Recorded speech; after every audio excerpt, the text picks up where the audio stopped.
I have heard it time and time again. Oh, I know a few words and phrases in Spanish. For example, una cerveza, por favor. If this is you, no worries. I'd like to congratulate you for at least knowing that in Spanish, maybe tacos as well. Por favor, gracias, de nada. But in today's video, I'm going to teach you 10 very simple words and phrases that you can use whether you live in the United States and there are Spanish speakers in your community, or on your trips to Mexico or Latin America. These are 10 really simple words and phrases that you can use. Before we get into it, click the link in the video description. You can check out my Fluent Spanish Speaker Academy. We have more than 200 members. It is seriously awesome. So if you want to become fluent in Spanish, check that out. Bueno, la primera frase que tenemos es me da o me das. Ok, en México, me da or me das es muy común. So instead of just asking, oh, una cerveza, por favor, that's fine, or unos tacos, por favor, whatever. It works, but if you want to order in Spanish and impress locals, say this, me da, which is a slightly more formal way to say, please give me, or me das. Da is coming from usted, which is the formal you, or das coming from you, the tú, informal. Okay, so me da, me das. Now, many students say to me, well, Nate, this sounds kind of rude, me da, like give me, you give me. But in Mexico, this is a very normal way to order food in Spanish, and you can use this all throughout the Americas, okay? Me da or me das. So now, instead of just saying una cerveza, por favor, you can say me da una cerveza, por favor. Awesome. There you go. Easy.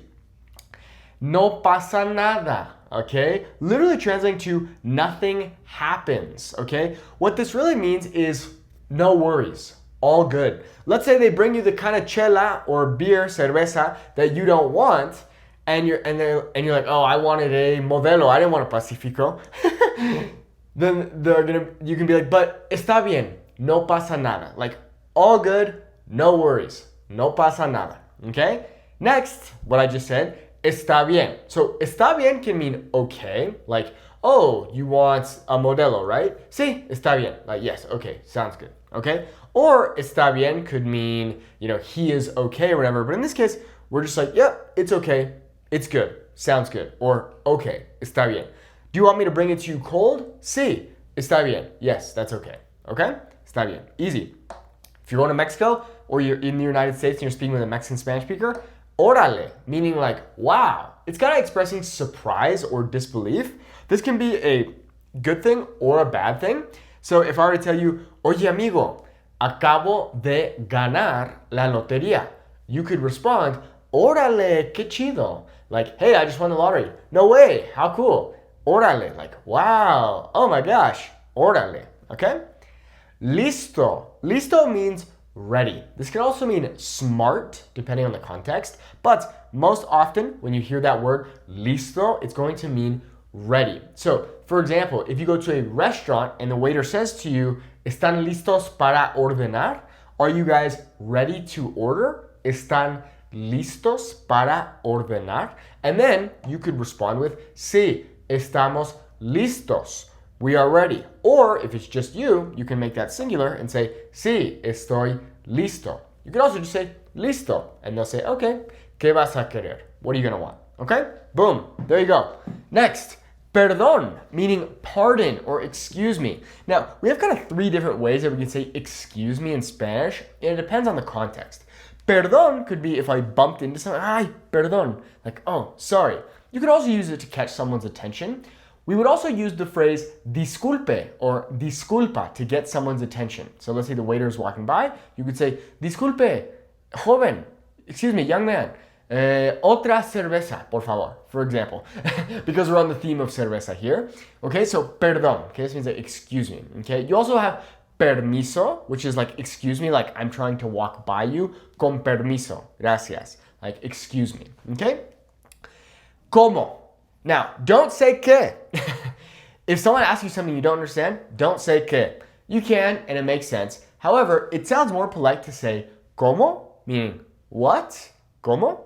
Okay, so you can say que, but it sounds a little bit strong. You want to say como instead. Como? There's actually a funny video where he says como, meaning I eat. Como? What? Como? How do I eat? Como. I eat how I eat. Anyways, kind of funny. Next, okay, here we go. Chela in Mexico means cerveza. It means beer. So you can use either or. Chela, more common. Chela just meaning beer, kind of like an informal way to say beer in Mexico. So, me da una chela, por favor. If you say that instead of una cerveza, por favor, I promise you people are going to be like, this guy's cool. All right, so me da una chela, por favor. Or you could say cheve, which from my understanding is something that maybe people from the north of Mexico would say more, but both work. And that would sound kind of funny if you said cheve. Me das una cheve, porfa? Can you give me a beer, please? Okay. And finally, instead of saying adios to everyone, say hasta luego. It sounds way more local, sounds way more authentic. Hasta luego. See you later. See you later. Okay. Instead of saying adios, goodbye, just say hasta luego. See you later. These are really simple words and phrases that you can learn. They're easy to learn, but I promise you, if you use these, you will sound much better instead of just knowing how to say una cerveza por favor and donde está el baño. Bueno, muchas gracias. Espero que tengas muy buen día. Cuídate mucho. And don't forget, if you want to learn how to become fluent in Spanish, click the link in the video description to join our Fluent Spanish Speaker Academy. Hasta luego.